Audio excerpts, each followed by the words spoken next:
La Segunda Guerra Mundial. Eventos, personajes, tecnología. Le doy la bienvenida a nuestro episodio del día de hoy. Episodio 20. Alemania contraataca el zorro del desierto. En uno de los episodios previos describimos la desastrosa campaña italiana en Grecia. Mussolini considera a los griegos un enemigo fácil de derrotar y se lanza a la conquista desde Albania en octubre de 1940.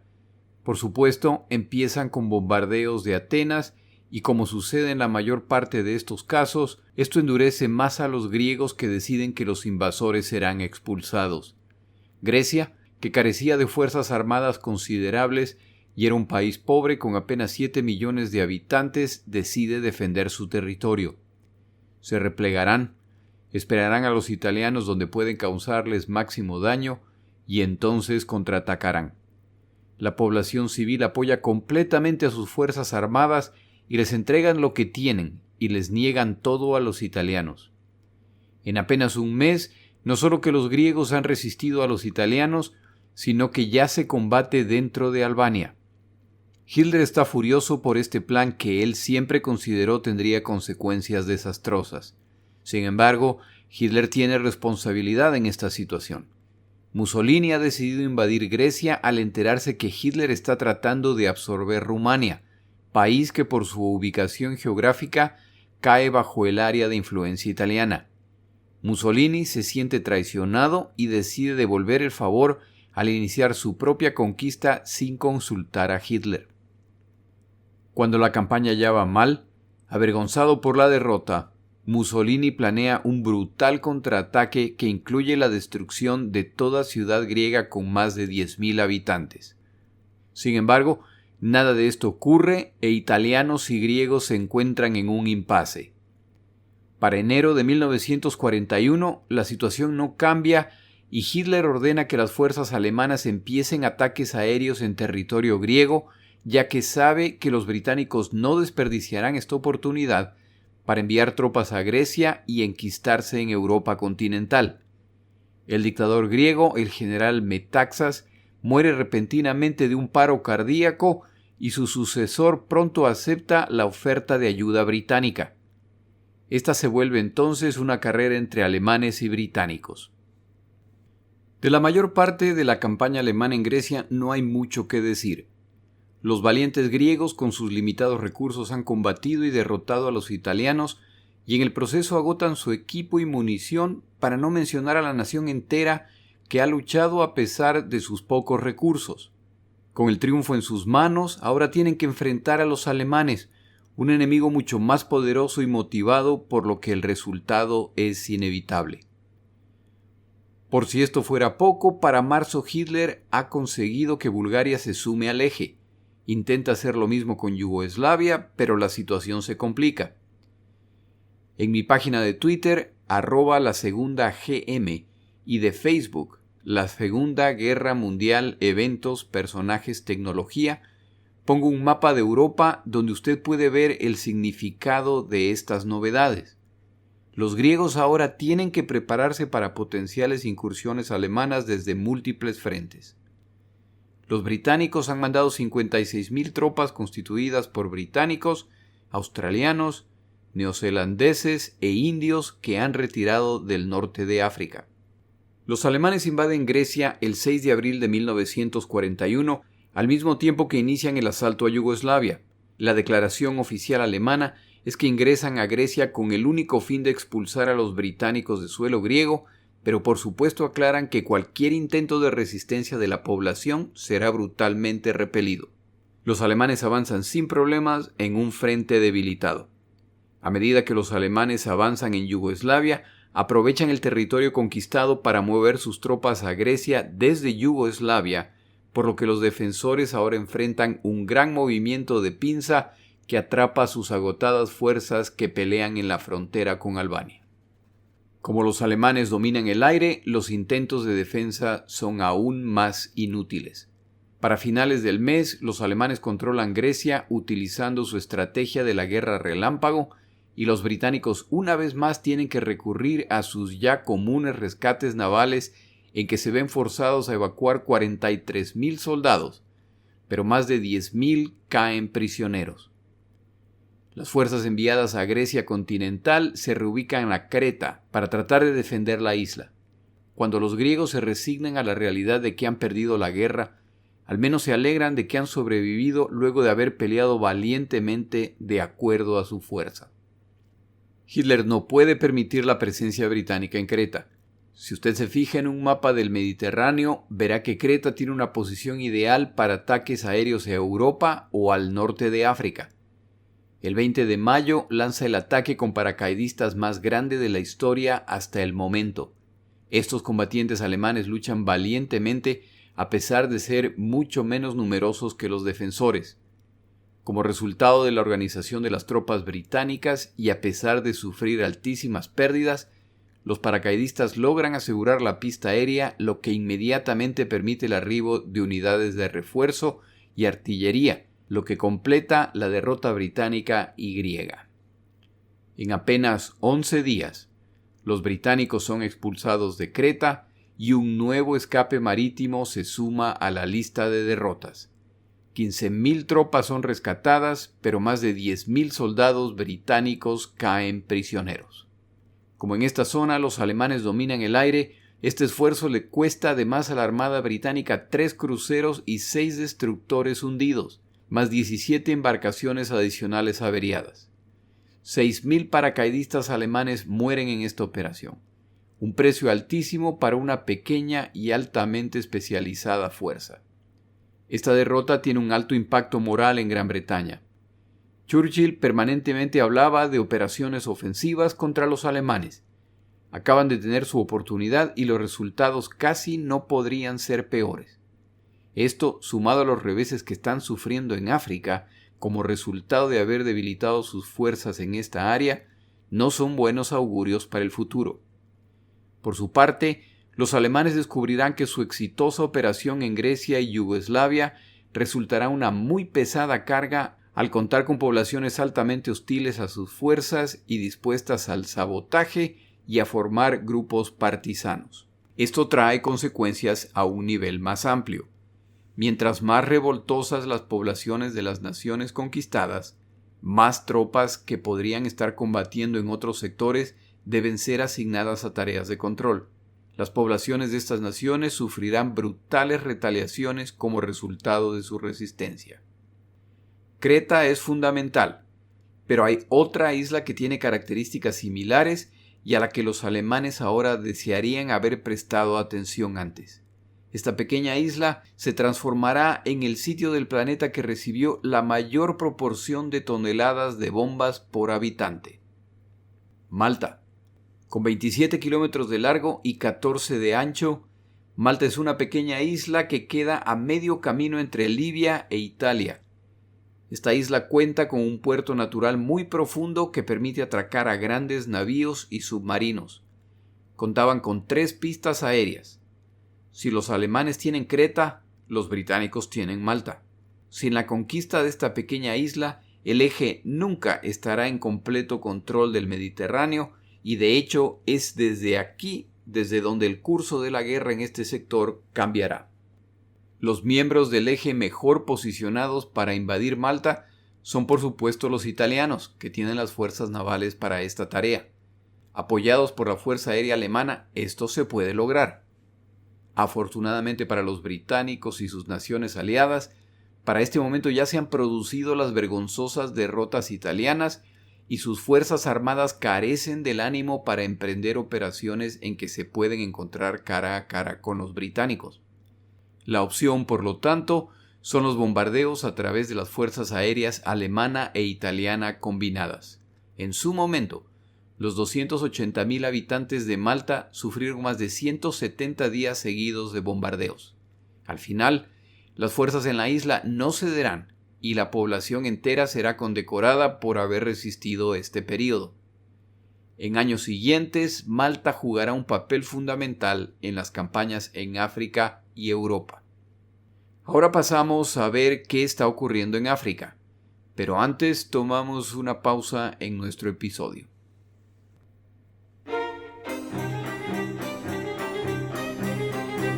Palabras de Churchill. Durante su vida política, Winston Churchill tuvo la oportunidad de gobernar y estar a cargo de la oposición al gobierno cuando su partido perdía. Su opinión siempre, pero particularmente luego de la Segunda Guerra Mundial, tenía mucho peso. Sabiendo el impacto de sus palabras, en una ocasión compartía una de sus reglas.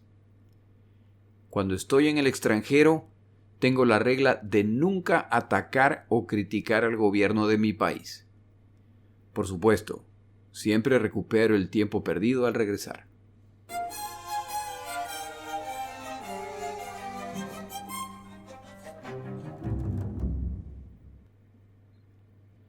África y el zorro del desierto. El plan de Hitler para África era distinto. Derrotar a los griegos significaba la expulsión de los británicos del continente y lo han logrado. En África, la prioridad es evitar una derrota. Por esta razón, despachan a Erwin Rommel con estrictas órdenes de enfocarse en acciones defensivas exclusivamente. Esta es la situación al llegar Rommel a Libia. Para el 20 de enero de 1941, O'Connor, el comandante a cargo de las divisiones británicas, está listo a atacar Tobruk, la ciudad que Churchill había determinado era el punto que se debía conquistar antes de mover las tropas y el equipo a Grecia.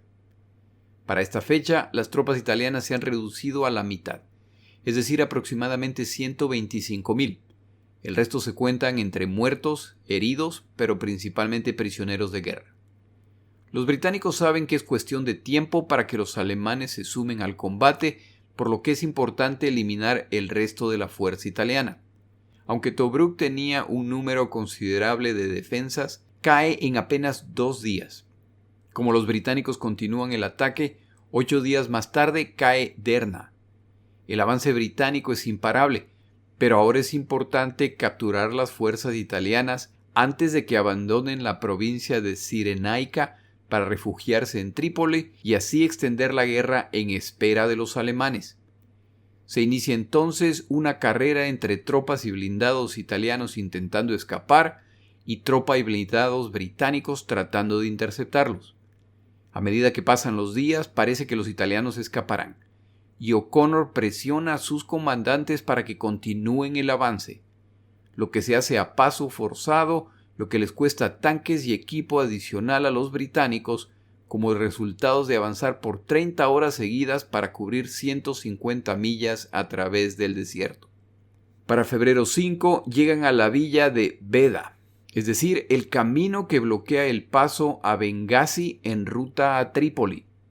Han llegado a este punto apenas 30 minutos antes que los italianos, que ahora se acercan. Tras la forzada marcha, ahora tendrán que pelear. Los combates duran día y medio, con los blindados italianos atacando a las fuerzas que los bloquean, pero pelean con una desventaja que hemos mencionado en otros episodios. Solo 1 de cada 30 tanques italianos contaba con radio. Es decir, los tanques italianos pelean individualmente contra los tanques británicos que combaten en equipo. Una evidencia más de la poca previsión de Mussolini. La pérdida de equipo en los dos bandos es significativa, pero son los italianos los que reciben noticias que el mariscal Graziani ya estaba en camino a Trípoli y que sus fuerzas se han rendido. Los generales italianos se rinden y O'Connor acepta su rendición. Entre los capturados está el general Bergonzoli, que simplemente admite respecto al avance británico: llegaron demasiado pronto.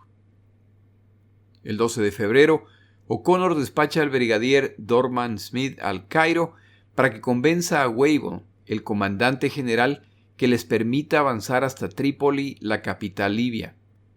Al ingresar al cuartel de Wavell, lo primero que Dorman Smith ve es que en las paredes y en las mesas no hay mapas de Libia o de Egipto, sino de Grecia. No hay necesidad de mucha explicación para entender que el enfoque ha cambiado y que el comandante ya planea otras campañas. Por si esto fuera poco, Dorman Smith se entera de que el plan es pelear la campaña en Europa utilizando parte del equipo y las tropas que están alcanzando la victoria en Egipto y Libia. En un poco más de 2 meses, O'Connor ha avanzado 500 millas. Ha tomado 130,000 prisioneros, capturado 400 tanques y más de 100 piezas de artillería.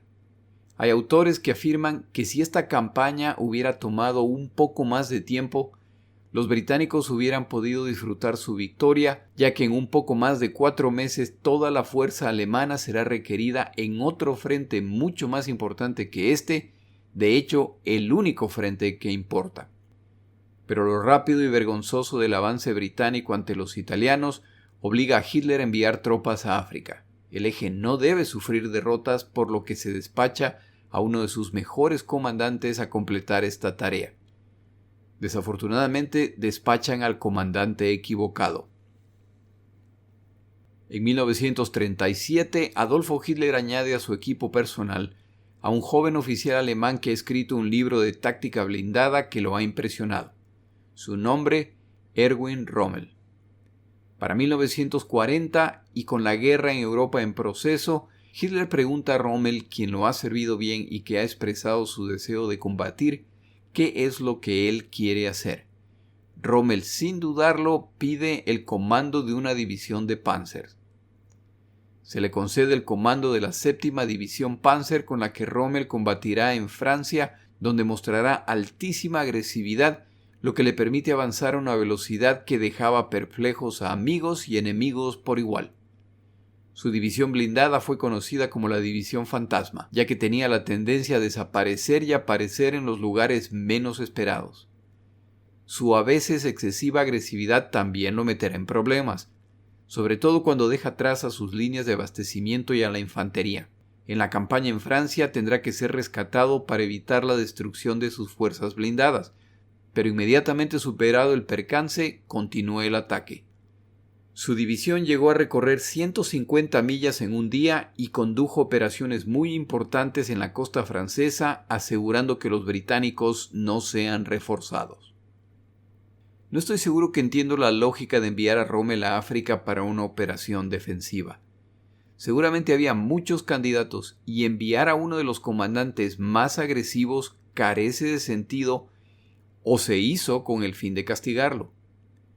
Rommel, uno de los favoritos de Hitler y quien a veces mostraba abiertamente su poco respeto por miembros del alto mando militar alemán, no planeaba seguir estas órdenes, y esto debe haber sido tan evidente que el comandante máximo de las fuerzas terrestres, Walter von Brauchitsch, se reúne con Rommel antes de iniciar la misión para recordarle su naturaleza defensiva. Los alemanes por lo pronto no tienen las fuerzas necesarias para enviar a África a expulsar a los británicos. Su trabajo es detener el avance británico hacia Trípoli. Para mayor seguridad, Rommel estará bajo el mando del comandante italiano en África, Italo Gariboldi, quien ha reemplazado a Graziani. Erwin Rommel va rumbo a África, donde se volverá uno de los comandantes más famosos de la historia mundial. En febrero, Rommel y su famosa división, el Afrika Korps, se ponen camino al norte de África. Una de sus primeras instrucciones al llegar es que necesita un avión ligero para sobrevolar el frente.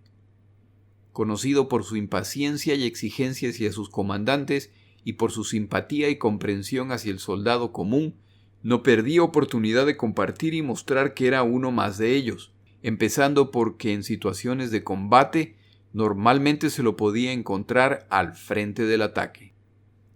Como sus fuerzas al llegar a África son limitadas, mientras esperan que les lleguen refuerzos, Rommel empieza por dar muestras de una fortaleza inexistente. Él sabe que sus fuerzas son limitadas y que lo mejor que los británicos podrían hacer es atacarlo inmediatamente antes de que lleguen sus refuerzos.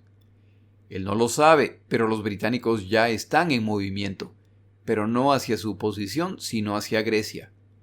El frente delante de él se está debilitando al perder más y más equipo y combatientes. Para colmo, y como resultado de los excelentes resultados alcanzados hasta el momento, O'Connor, el comandante británico a cargo de las operaciones, es ascendido a comandante de Egipto y es reemplazado por un nuevo comandante. Wavell está convencido que Rommel no podrá atacar antes de finales de mayo. Rommel decide establecer una posición defensiva de avanzada al este de Trípoli, donde detendrían el avance británico. El general Garibaldi, temeroso de exponer las tropas que le quedan, rechaza el plan y la situación se aclara inmediatamente. Rommel seguirá con su plan, y aunque formalmente Garibaldi sigue a cargo, las operaciones en África serán dirigidas en realidad por Rommel. A inicios de marzo se le ordena a Rommel que regrese a Berlín, donde Brauchitsch le recuerda que no se debe tomar acciones agresivas, ya que no se puede enviar refuerzos a África por el momento. Tal vez sea posible lanzar un ataque a finales de mayo y si va bien, a lo mejor se autorice a Rommel a tomar Bengasi. Rommel está en desacuerdo. Tomar Bengasi es insuficiente. Hay que tomar toda la región o la toma de Bengasi por sí sola será inútil. Brauchitsch le recuerda a Rommel que en todo caso esa es una decisión para finales de mayo, ya que nada se hará hasta entonces. Con este punto aclarado, Rommel regresa a África para planear la mejor forma de desobedecer esta orden. De hecho, antes de viajar a Berlín, Rommel ya había ordenado se prepare un ataque hacia el este. La conferencia en Berlín no cambia nada. El ataque se inicia el 24 de marzo y los británicos empiezan a replegarse. Oyendo de los eventos en África, Churchill envía un mensaje a Wavell. Imagino que estás esperando que la tortuga extienda su cuello lo más largo posible antes de decapitarla. Wavell responde explicando que la pérdida de tropas y equipo enviadas a Grecia han limitado seriamente su capacidad operativa. El 30 de marzo, Wavell contacta a Nim, su nuevo comandante, para animarlo a que no se preocupe. Los alemanes no tienen las fuerzas suficientes para continuar el ataque. Al día siguiente, otra población cae en manos de Rommel. Parece que nadie le ha pasado a Rommel el mensaje de Wavell. La Fuerza Aérea Alemana confirma a Rommel que los británicos, lejos de preparar posiciones defensivas, continúan replegándose. Rommel ordena ataques adicionales y estos también son exitosos. Pero este avance agresivo en un terreno tan poco hospitalario como el desierto tiene sus riesgos. Para abril 3, las divisiones de Rommel están muy avanzadas, pero a punto de quedarse sin combustible, por lo que deben regresar a reaprovisionarse. Rommel no autoriza el retroceso. Los camiones cisterna viajarán a buscar el combustible. Los blindados se quedan en el frente. Tienen 24 horas para regresar con el combustible y las provisiones necesarias para continuar la campaña. Esto redujo el tiempo muerto de 4 a 2 días. Pero durante esos 2 días los blindados alemanes hubieran sido incapaces de defenderse en caso de ataque. Afortunadamente para Rommel, nada ocurrió y esto trae la ventaja que los británicos siguen esperando el momento en que Rommel y sus fuerzas tengan que replegarse por falta de combustible y provisiones. En vez de la esperada retirada, se produce un avance inesperado y Bengasi pronto cae en manos alemanas. Rommel está desobedeciendo todas las órdenes recibidas y en el proceso está dándoles una lección a los británicos. Ahora son los británicos los que están jugando el papel de las tropas aterrorizadas que escapan frente al enemigo. Siguiente parada, Tobruk. Rommel ha logrado todo esto a través de trucos y engaños. Uno de sus primeros actos al llegar a Trípoli fue organizar un desfile de las tropas, sus vehículos de combate y por supuesto los tanques. Durante el desfile, uno de los acompañantes de Rommel que observaba el desfile impresionado por las fuerzas con las que cuentan, a medida que siguen desfilando las tropas se da cuenta de un pequeño detalle. La oruga averiada de uno de los tanques es muy notoria. Como el desfile continúa, se da cuenta de que es la tercera o cuarta vez que el tanque con la oruga averiada pasa frente a ellos. Rommel ha organizado el desfile de forma que sus panzers están realizando grandes círculos alrededor de la ciudad, lo que da la impresión de que su fuerza real es 3 o 4 veces más grande de lo que en realidad lo son. Estas cifras infladas seguramente pronto serán comunicadas a los británicos. Otra de las estrategias de Rommel era poner cubiertas hechas de tela y madera sobre vehículos pequeños para dar la impresión de que eran tanques. Estos vehículos eran posicionados en lugares estratégicos en el frente para dar la apariencia de mayor fortaleza. Con buen sentido del humor decía uno de los oficiales al cual le habían sido asignados algunos de estos tanques falsos: si te atacan, no te preocupes, no te culparé si pierdes 2 o 3 de estos en combate.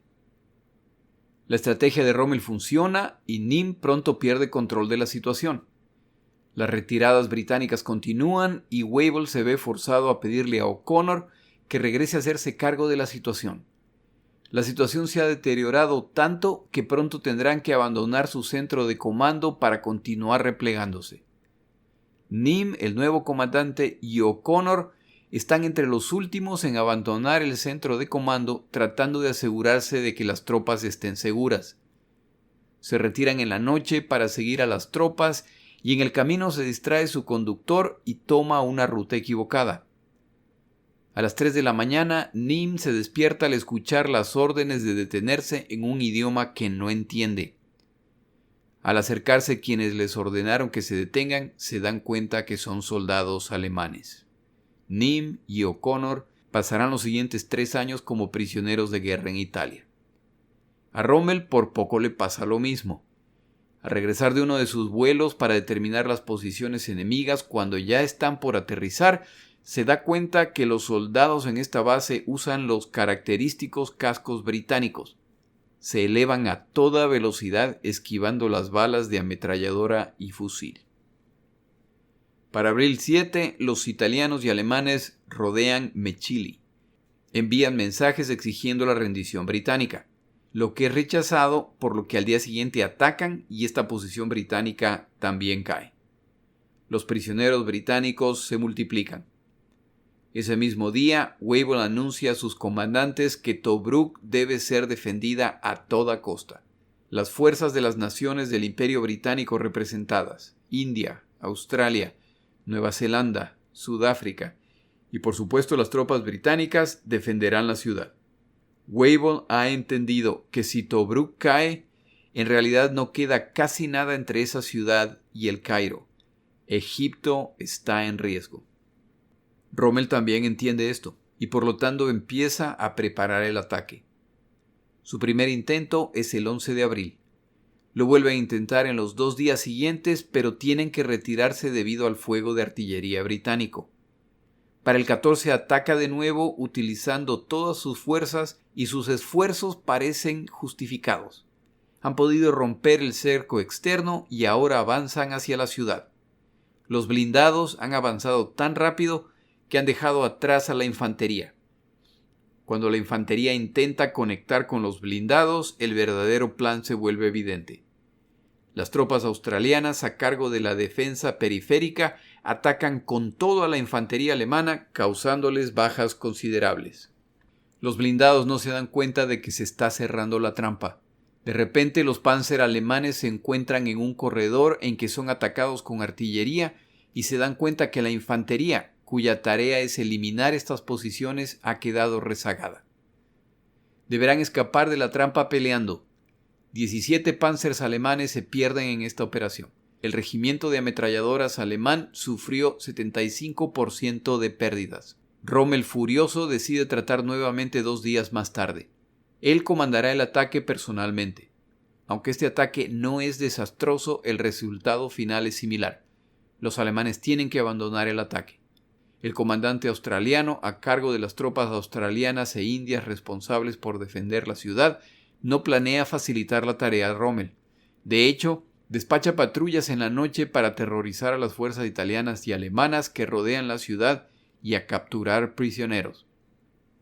Para abril 30, Rommel se ha reforzado con unidades blindadas adicionales e intenta de nuevo, pero esta vez se suman Stukas y piezas adicionales de artillería.